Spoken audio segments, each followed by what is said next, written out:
बेरोजगारी को काउंटर करने के लिए, इस नंबर 1 बेरोजगारी के धनी इसको बनाने के लिए सबसे बड़ा जो कारण है वो चौथी भूपेंद्र सिंह हुड्डा जी की सरकार रही। उन्होंने लोगों के व्यवसाय को छीनकर जमीनें हड़प कर बड़े उद्योगपतियों को बेचने का काम किया, जिसको काउंटर हम कर रहे हैं। उस खाई को भरने का प्रयास हमारा जारी है। पिछले आपने कहा कि एक अध्यक्ष और 4 कार्यकारी अध्यक्ष, जब ऐसा सुनने में आता है तो एक गाड़ी की सवारी नजर आती है। क्या ये गाड़ी की सवारी एक साथ आपको नजर कहीं आई? मैं कांग्रेस के लोगों को एक साथ बैठा हुआ भी देख लूं तो भी मैं ये बात समझ जाऊंगा कि कांग्रेस यूनाइटेड हो चुकी है, मगर ऐसा नहीं है।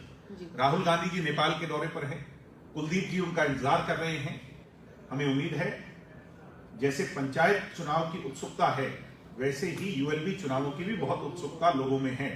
जल्द चुनाव हों, जल्द कमेटियां गठित हों, जल्द विकास के कार्य बहाल हों, ये हरियाणा की जनता की आस है। और मैं ये उम्मीद करता हूं जननायक जनता पार्टी इन सभी चुनावों में अपना डंका गठबंधन के साथ, भारतीय जनता पार्टी के साथ मिलकर के बहुत मजबूती से बजाने जा रही है। यही कुछ विषय थे जिनको लेकर के आज की मीटिंग तो सिंबल फाइनल हो गया है कि गठबंधन में ये चुनाव जो है वो लड़े जाएंगे। हमने पिछले सभी चुनाव गठबंधन में लड़े हैं और मुझे ये उम्मीद है कि ये चुनाव भी हम गठबंधन में बड़ी मजबूती से। कांग्रेस के जो लीडर्स हैं उनकी जो नवनियुक्त अध्यक्ष और 4 कार्यकारी अध्यक्ष हैं उनकी ताजपोशी होनी है। कुंडली बॉर्डर से पूरा जीटी रोड होते हुए एक बड़ा शक्ति प्रदर्शन, और कह सकते हैं कि हुड्डा गुट अपना शक्ति प्रदर्शन। मैं आपसे ही पूछता हूं, आपने कहा कि एक अध्यक्ष और 4 कार्यकारी अध्यक्ष, जब ऐसा सुनने में आता है तो एक गाड़ी की सवारी नजर आती है। क्या ये गाड़ी की सवारी एक साथ आपको नजर कहीं आई?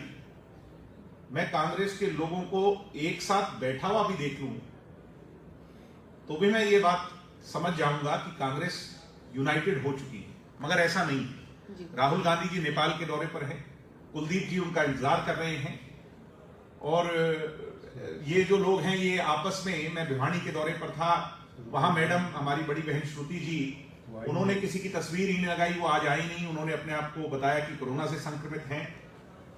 बाकी लोग, यानी वही स्थिति है, यथा स्थिति जो पहले बनी हुई थी वही स्थिति है।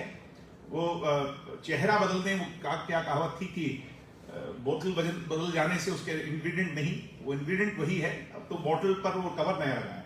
विपक्ष ने एक बेरोजगारी का मुद्दा बड़ा उठा रखा है आजकल चल रहा है हरियाणा। बेरोजगारी को काउंटर करने के लिए, इस नंबर 1 बेरोजगारी के धनी इसको बनाने के लिए सबसे बड़ा जो कारण है वो चौथी भूपेंद्र सिंह हुड्डा जी की सरकार रही। उन्होंने लोगों के व्यवसाय को छीनकर जमीनें हड़प कर बड़े उद्योगपतियों को बेचने का काम किया, जिसको काउंटर हम कर रहे हैं। उस खाई को भरने का प्रयास हमारा जारी है। 75% आरक्षण जैसे ही उस पर फैसला आएगा आप देखेंगे कि बहुत सा हल तो उसी से हो जाएगा। और सरकारी तौर पर भी जो एग्जामिनेशन टले हैं या जो डिले हुआ है उस पर भी सरकार गंभीर है।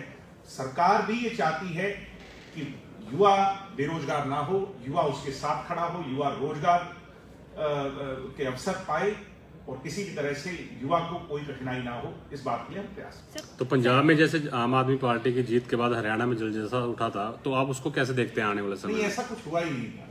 ये हम सिर्फ कयास लगा रहे थे। आम आदमी पार्टी की हवा तो पहले दिन निकल गई।